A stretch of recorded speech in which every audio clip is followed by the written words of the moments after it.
সম্প্রতি ঘটে যাওয়া বিমান বাংলাদেশ এয়ারলাইন্সের এক কর্মকর্তা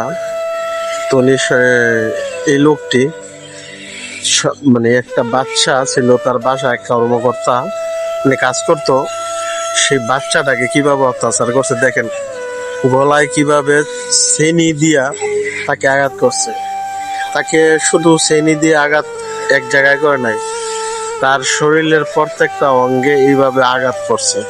কি বলবো, ভাষার মানে বলার মতো ভাষা হারিয়ে ফেলেছি।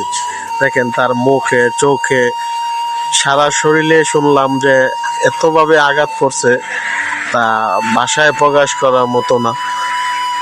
মানে খবরটা শুনে এত কষ্ট পেলাম, মানে কি বলবো, বলার ভাষা হারিয়ে ফেলেছি।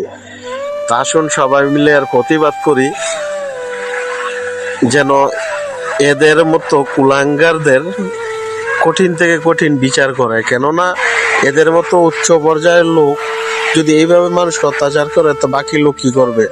আসুন সবাই মিলে প্রতিবাদ করি। তো শুনলাম আমাদের আইন শৃঙ্খলা বাহিনী নাকি তাদের দুজনকে ধরেছে।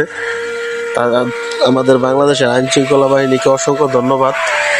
পাশাপাশি আমরা যেন এটাও শুনতে পারি, সুস্থ তদন্ত করে তাকে কঠিন থেকে কঠিন শাস্তি এবং সাজা দেওয়া হয় এবং দৃষ্টান্ত হয়ে থাকে বাংলাদেশের পক্ষে।